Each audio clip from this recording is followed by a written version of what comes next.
Umapila naman si Batangas Governor Vilma Santos Recto sa publiko na huwag paapekto sa isyu ukol sa umano'y pagkakatapon ng labi ng mga nawawalang sabongero sa Taal Lake.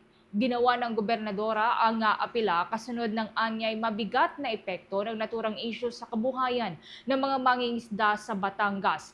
Ilan sa kanila ay dumadaing na anya sa pagbaba ng mga consumer na bumibili ng mga nahuhuling isda.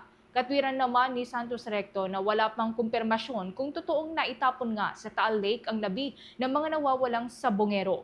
Maliban dito, mahigit 3 taon na anya mula noong pumutok ang naturang issue, kaya't posibleng wala na itong epekto kung totoo mang nangyari ang mga impormasyong una nang isiniwalat ng whistleblower na si alias Totoy. Sa ngayon, anya, maraming mangingisda sa Batangas ang nagpaabot na ng kanilang kalungkutan dahil sa epekto ng naturang issue sa kanilang hanap buhay. Kaugnay niyan, narito pa ang karagdagang pahayag ni Batangas Governor Vilma Santos. Wala pa rin namang resulta o confirmation of what's going to happen. So, didesisyonan pa yan ng legal ba tawag doon, Ate Aster? Titignan nila illegal. Ang akin lang, syempre nadadama lang Taal Lake namin.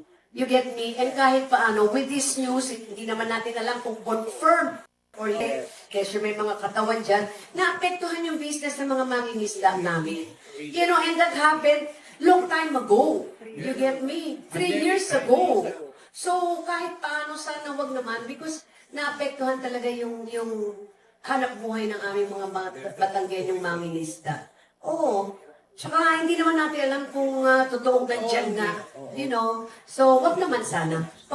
Ninyo pong napakinggan ang bahagi ng pahayag ni Batangas Governor Vilma Santos Recto. Batay nga sa timeline na una nang inilabas ng Department of Justice, maging ng Philippine National Police at iba pang kahanay na ahensya, posibleng sa weekend ay sisimulan na ang pagsisid at paghahanap sa mga labi.